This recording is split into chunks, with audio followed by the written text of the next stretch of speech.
Kalimah yang mulia ini setiap kali dalam solat kita, untuk mensucikan hati kita daripada izm, daripada segala jenis kepercayaan yang ada di luar sana, ya, melainkan hanya kepercayaan kita kepada Allah Subhanahu wa taala sahaja. Baik, saya sambung bacaan fadilat ini, iaitu waqala Nabi sallallahu alaihi wasallam, man qala la ilaha illallah khalisan mukhlisan dakhala jannah. Dan sabda Nabi sallallahu alaihi wasallam, barang siapa berkata la ilaha illallah, ya, barang siapa berkata la ilaha illallah padahal suci ia. Suci ni maksudnya menafikan yang lain. Suci ia yakni daripada syirik. Suci daripada syirik kepada Allah Subhanahu wa taala. Dia kata la ilaha illallah dan dia tidak bersyirik dengan selain daripada Allah Subhanahu wa taala. Di dalam hal syirik ni kita kena faham dengan begitu luas. Kadang-kadang kita kata kita tak bersyirik dengan Allah Subhanahu wa taala, ya, tapi dalam hal yang lain kadang-kadang kita lebih kepada yang lain daripada Allah Subhanahu wa taala dalam pelaksanaan perintah Allah Subhanahu wa taala. Kadang-kadang Allah Subhanahu wa taala suruh kita ikut perintahnya, tapi kadang-kadang kita tak ikut perintahnya. Kita ikut perintah yang lain daripada Allah Subhanahu wa taala. Itu pun dikatakan syirik. Setidak-tidaknya dia kata syirik khafi, syirik yang tersembunyi. Maksudnya kita tak faham, ya, bahawa di sana ada perkataan syirik yang tersembunyi dalam hati kita, di mana kita menyebut la ilaha illallah tapi kita tidak menepati seperti mana apa yang kita sebut itu, bahkan kita memandang yang lain, ya, daripada Allah Subhanahu wa taala. Ini banyaklah berlaku dalam kehidupan kita, ya, apabila kita tidak tekankan tentang kepahaman yang dimaksudkan dengan syirik dengan Allah Subhanahu wa taala. Jadi kita faham bila syirik ni kita sembah Allah dan kita tak boleh sembah selain daripada Allah. Itu sahaja, ya. Sedangkan apabila kita melanggar perintah-perintah Allah yang berkaitan dengan hati kita, yang berkaitan dengan percakapan kita, yang berkaitan dengan perlakuan kita, juga dikatakan syirik. Salah satu daripada itu, daripada i'tikad kita, salah satu daripada percakapan kita, dan salah satu daripada kata perlakuan kita, kalau itu berlaku yang bertentangan dengan kalimah la ilaha illallah, itu menafikan selain daripada Allah Subhanahu wa taala, itu maka itu dikatakan syirik juga, kan? Jadi kita kena faham, iaitu kata-kata kita harus beralas, berlapik, ya. Kadang-kadang orang kata daging babi itu sedap lah, kan? Dia kata begitu, kan? Jadi sedangkan Allah dah mengharamkan daging babi, kan? Tak bolehlah kita sebutkan kata daging babi itu sedap, ikut selera kita. Itu contohlah, banyak lagi contoh-contoh yang lain yang sentiasa kita lakukan. Jadi kalau kita baca ini, kita fahamlah bahawa tak boleh kita melafazkan kata-kata yang boleh opposite, iaitu menentang kehendak Allah Subhanahu wa taala. Itu khalisan, maksudnya sesiapa berkata la ilaha illallah padahal suci ia, yakni daripada syirik, ya, dia menolak selain daripada Allah Subhanahu wa taala. Dan nifaq, nifaq ni munafik, ya. Contohnya dia cakap lain, dia buatlah lain, ya. Itu nifaq. Hadis lalu kita baca arba'un man kunna fihi kana munafiqan khalisan, ya. Iza haddasa kadaba, iza tu'mina khana, wa iza ahada ghadara, wa iza khasama fajara. Itu orang yang nifaq, orang yang munafik. 4 perkara. Iza hadasa, bila dia bercakap dia dusta, ya, dia dusta, itu munafik, ya. Dia kata la ilaha illallah, ya, tapi mengharapkan dakhala jannah, untuk masuk syurga. Sebab Nabi kata man qala la ilaha illallah khalisan mukhlisan dakhala jannah. Dia kata la ilaha illallah dengan tujuan untuk membebaskan dirinya daripada neraka Allah Subhanahu wa taala, nak masuk syurga. Ya, tapi dalam masa yang sama dia buat nifak, dia buat munafik, ya, dia buat perkara-perkara yang bertentangan dengan apa yang Allah Subhanahu wa taala perintahkan. Ya, dia bercakap stop. Ya. Tak menepati fact yang seperti mana, fakta seperti mana yang ditentukan.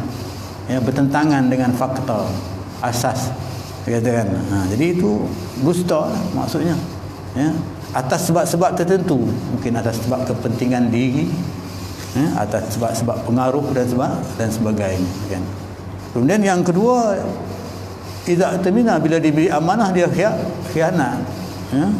Hari ini kalau kita sebut mudah sajalah, diberi amanah apa dia? Jawatan. Tapi jawatan tu khianat, kan, dengan tujuan bukan untuk dipertanggungjawab ke atas jawatan itu, tapi dengan atas kepentingan peribadi ataupun atas kepentingan kelompok sesuatu. Ini dikatakan tidak amanah, nifaq. Mana mungkin ia dakhala jannah, dia akan masuk syurga walaupun dia kata la ilaha illallah.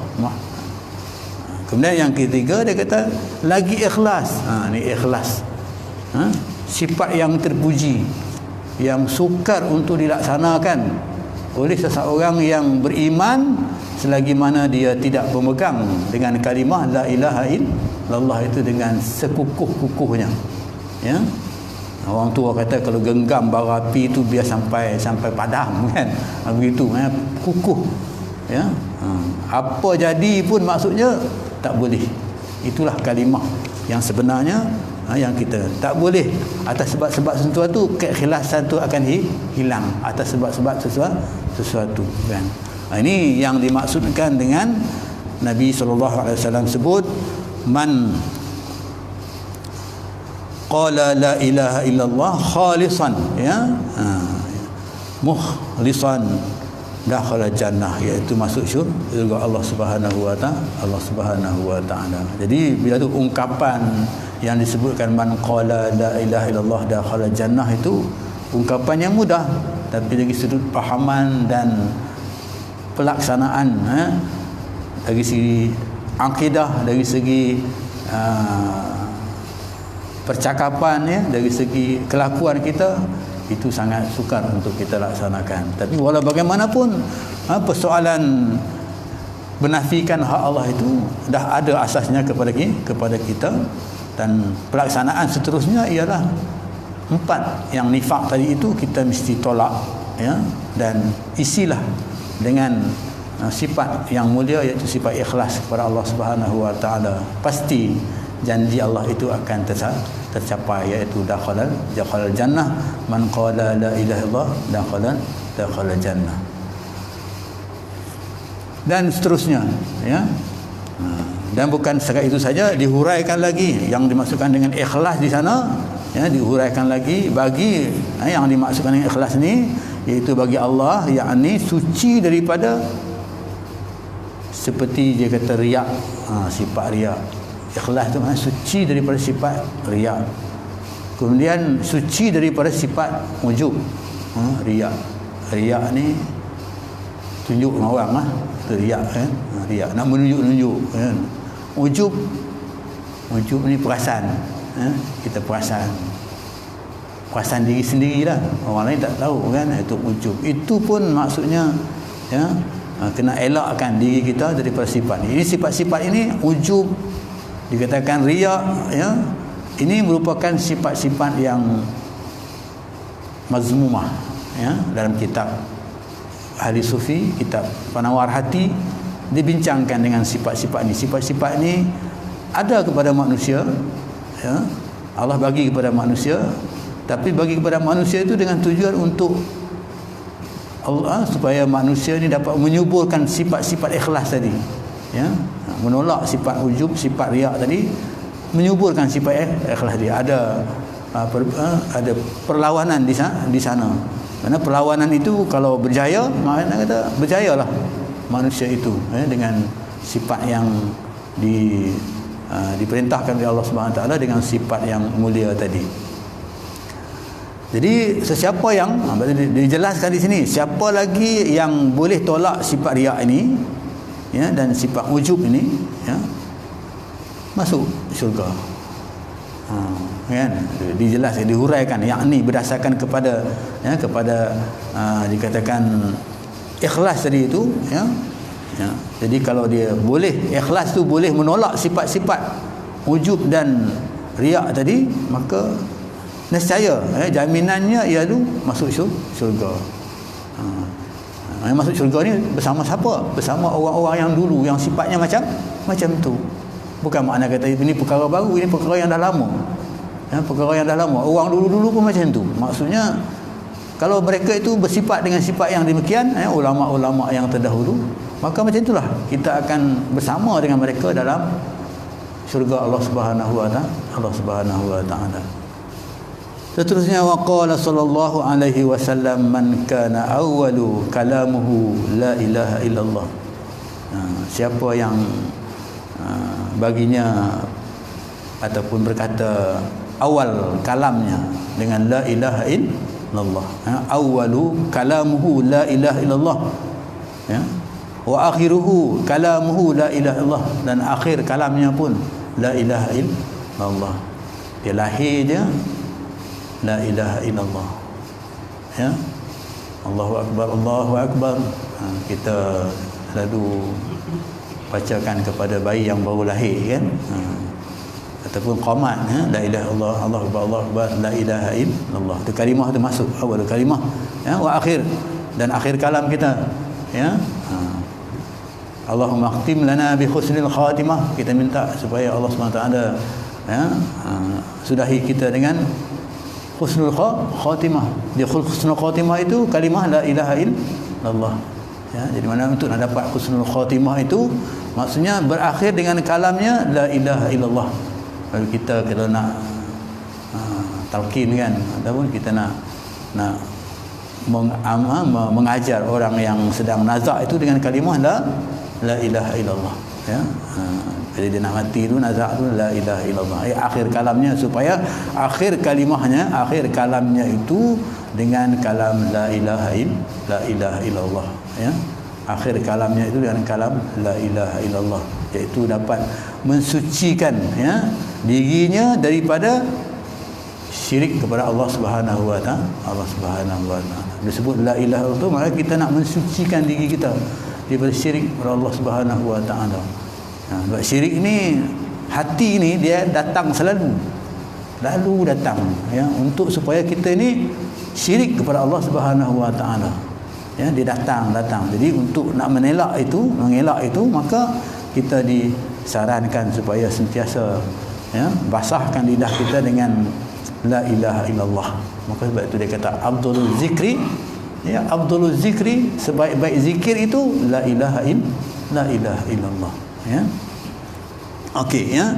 Kemudian dia kata itu akhir kalam, awal kalamnya la ilaha illallah, kemudian akhir kalamnya la ilaha illallah, wa amila, ya, kemudian beramal, wa amila alfa sayyi'atan an 'asha alfa sanatun la yas'alullahu an dhanbi wahid.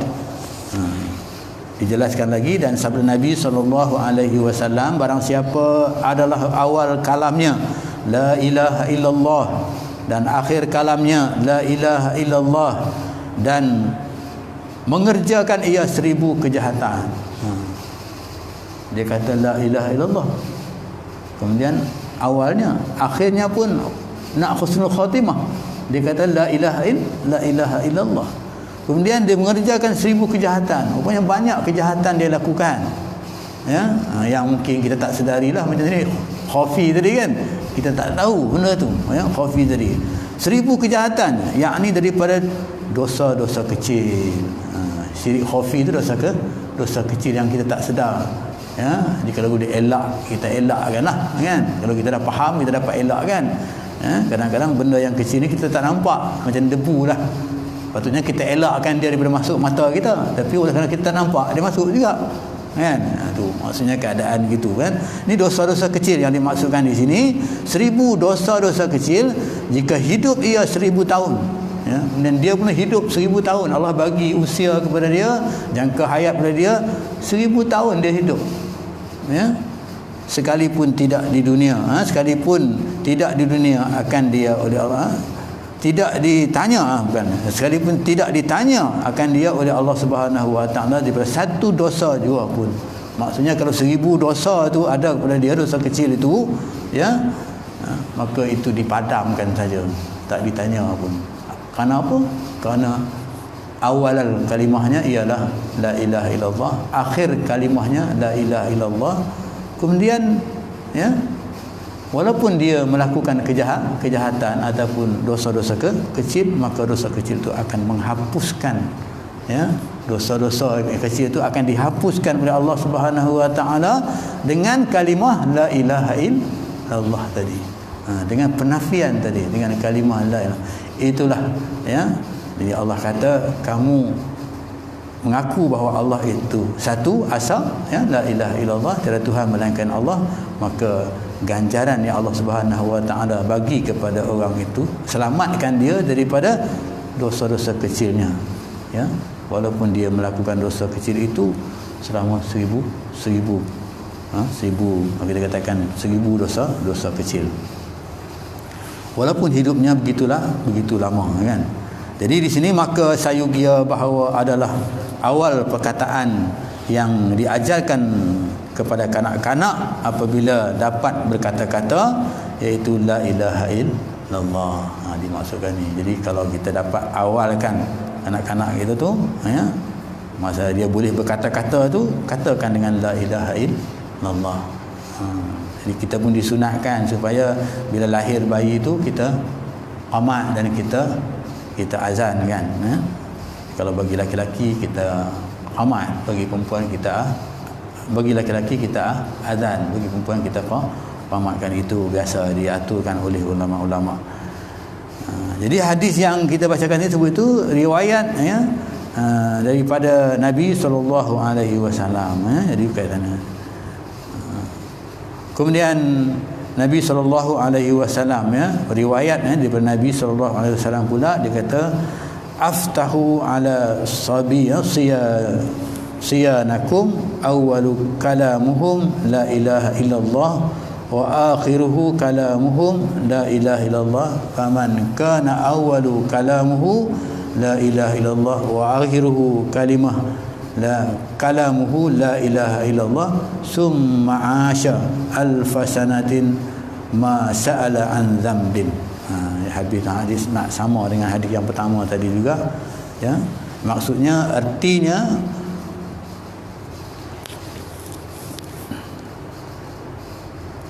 buka olehmu permulaan, maksudnya permulaan, ya, permulaan bagimu atas segala kanak-kanak itu, ya, kamu hendaklah ada awal kalam yang diajarkan mereka itu la ilaha illallah. Jadi kepada kanak-kanak itu diajar kalam la ilaha illallah, dan akhirnya juga serupa, iaitu kalam, ya, mereka itu dengan la ilaha illallah.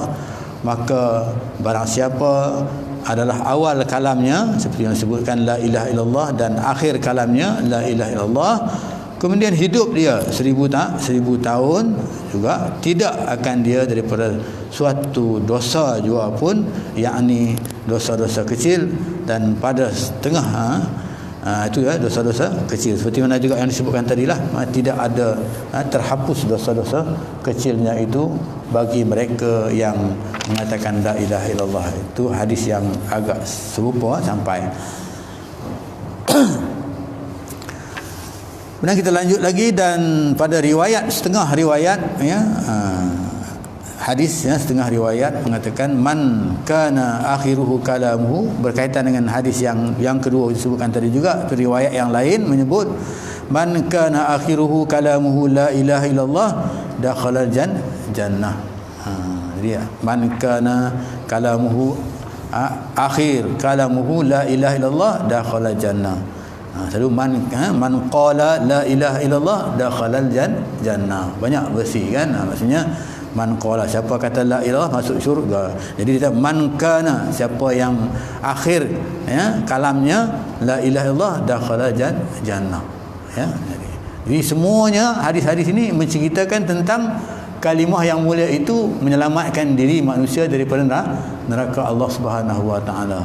Ya, semua hadis yang kita baca itu dengan kalimah la ilaha illallah nak menyebutkan bahawa ya mulianya kalimah ini, maksudnya diangkat derajat manusia itu supaya tidak daripada kalangan manusia itu ya akan masuk neraka Allah Subhanahu wa taala, ya, melainkan ianya akan masuk syurga. Tetapi dengan komitmen yang disebutkan tadi, dengan kesungguhan kepada ya i'tikadnya kepada Allah Subhanahu wa taala, dengan kesungguhannya melaksanakan sifat-sifat yang dikehendaki, ya, seperti mana sifat riak dan sifat ujub tadi, ya, itu dapat dilaksanakan dalam diri kita, maka ia digolongkan dalam golongan orang yang dijamin syurga oleh Allah Subhanahu wa taala.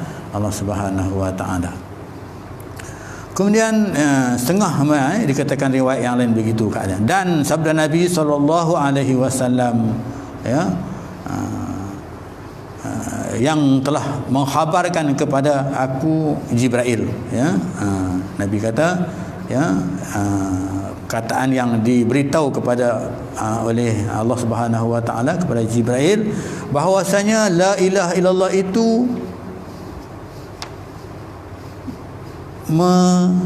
menyenangkan, ataupun dia kata mententeramkan, menjinakkan, ya, la ilaha illallah itu menjinakkan atau mententeramkan atau menyenangkan bagi orang muslim tatkala matinya.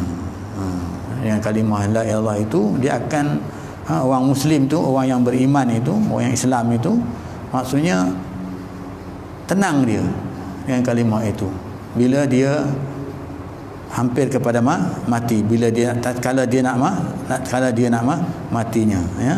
Dan juga tatkala dia berada dalam kubur, sebelum mati, ya, tatkala dia nak mati itu, maksudnya kalimah la ilaha illallah tu boleh menenangkan, boleh menjinakkan dia, ya, ataupun bahasa ini disebut menjinakkan, bahasa lama itu menjinakkan dia ataupun menyenangkan hatinya, ya, daripada meninggalkan alam dunia ini pergi kepada alam barzah, ya, alam dunia pergi kepada alam barzah.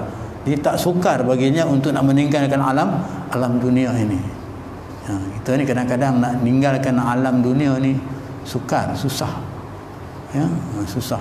Untuk ingatkan tentang perhiasan dunia yang kita miliki, iaitu al-mal wal banun, ya, iaitu harta dan anak pinak. Duk ingat harta kita, duk ingat anak pinak kita. Jadi ini menyukarkan kita, menjadikan kita liar, meliar untuk kita nak, ya, sampai kepada alam yang nak pindah pergi kepada alam yang lain tu sangat sukar, kan.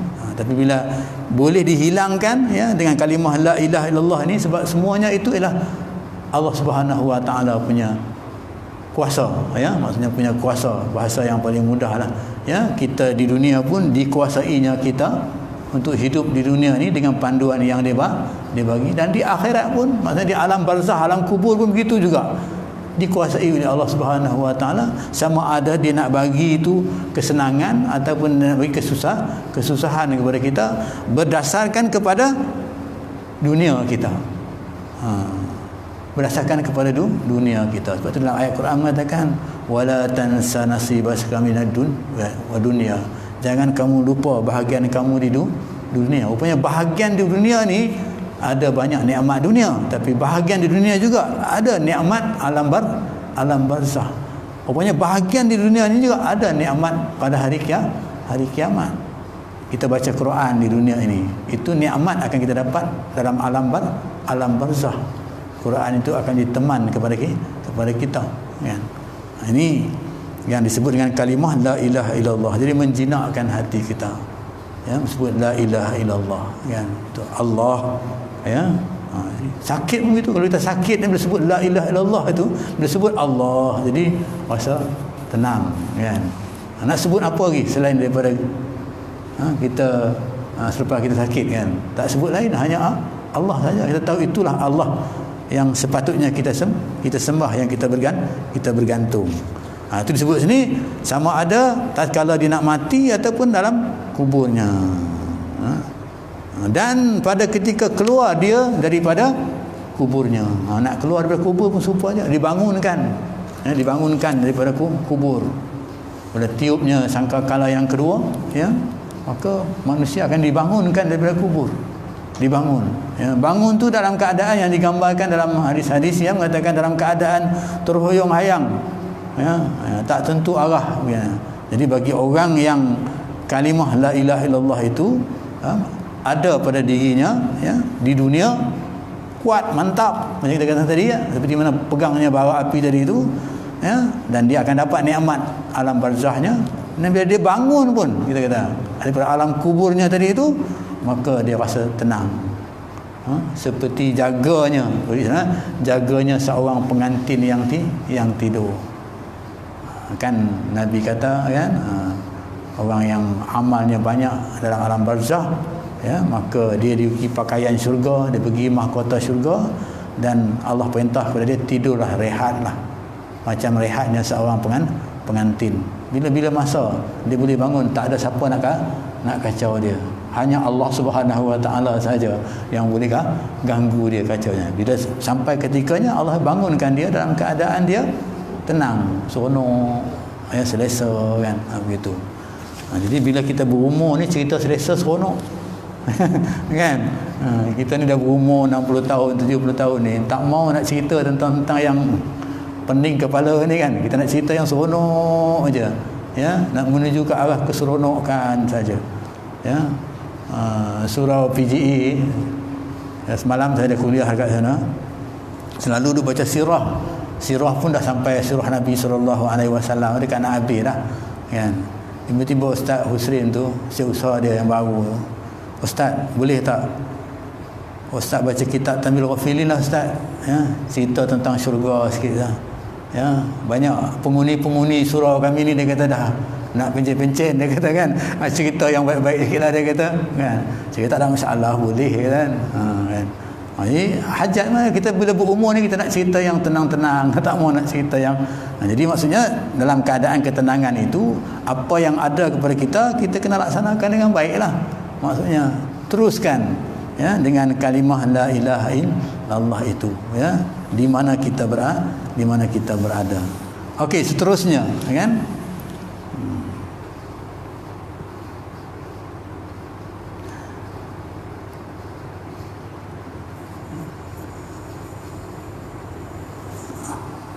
Kata Samir Fandi, kata seorang ulama, Samir Fandi, apabila berkata seorang hamba Allah, ulama ni lah menyebut, dan hatinya pada dunia, dia kata la ilaha illallah, tapi dia ingat, dia hatinya dekat dunia, surat Allah baginya, maka Allah akan tulis baginya 10 kebajikan. Dia kata la ilaha illallah, nipis lah, tak ada apa pun, kan, hanya sebut la ilaha illallah, la ilaha illallah, la ilaha, tak apa orang kata, tersentuh di hati biasa, kan. Tapi bila sebut la ilaha illallah tersentuh di hati, itu makna kata itu yang dikehendaki. Macam kita zikir la ilaha illallah, jadi zikir la ilaha illallah biasa saja. Tapi bagi orang yang zikir dengan penuh nikmat, dengan penuh rasa tanggungjawab pada Allah, dia sebut la ilaha illallah, dia nak masuk Allah dalam hati dia, nak tolak selain daripada Allah, nak masuk Allah, ingat betul-betul, kan. Konsentrasi lah kita katakan, dengan keadaan itu, jadi kalau disebut dengan nipis saja, tak begitu, 10 kebajikan Allah suratkan. Jika ada hatinya pada akhirat, disebut itu teringat dia tentang akhirat. La ilaha illallah ini akan menjamin keselamatannya di dalam alam barzah nanti. Tadi kita sebut tadi tu, kan. La ilaha illallah nanti akan menjamin keselamatannya di hari akhirat. Tergambar dia di hari akhirat, walaupun tak ditayangkan macam mana, tapi berdasarkan cerita-cerita hadis Nabi kita dapat gambarkan, sirat mustaqim tu macam mana, telaga Kausar tu macam mana, mizan timbangan itu macam mana, keadaan di padang mahsyar itu bagaimana, diceritakan di hadis Nabi SAW. Tergambar kita begitu, dan jika ada hatinya pada akhirat, maka baginya 700 kebajikan. digandakan 700 daripada 10 pergi kepada 700. Ini persoalannya. Sama ada kita nak dapat yang 700 ke nak dapat yang 10 tu dah confirm lah kita katakan. Sebab itu Ar-Rahman Ar-Rahim Allah Subhanahu Wa Taala kan. Tapi yang hak 700 ni, ini yang sukar kita nak dapat.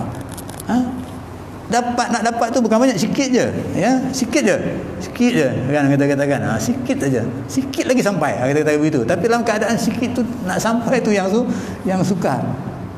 Kan tengok orang, sikit je lagi, aku cuba lagi, dia kata, aku cuba lagi kan, sikit lagi aku sampai, aku akan dapat, dia kata. Macam orang buat bisnes akan begitu dia kata. Jadi 700 kebajikan, dan jika ada hatinya serta Allah Ta'ala, maka baginya penuh. Kan? Di dalam masa yang sama juga dia ingat Allah Subhanahu Wa Ta'ala, ya. Kalimah la ilaha illallah itu, Allah itu bukan hanya nipis bagi dia, tapi dia ingat bahawa Allah itulah yang dia sembah, Allah itulah yang itu keadaannya, ya. Kalau begitu keadaannya, 3 rangkuman itu ada kepada dia. Baginya penuh ni barang, maksudnya barang penuh ni barang siapa di antara masyrik dan maghrib, barang yang di antara masyrik dan maghrib penuh, ya, daripada barat sampai ke timur itu, maksudnya penuh dengan kebajikan. Sebut itu, maknanya masalah konsentrasi lah, masalah kesungguhan untuk kita nak konsentrate, ya, amal kita itu, ya.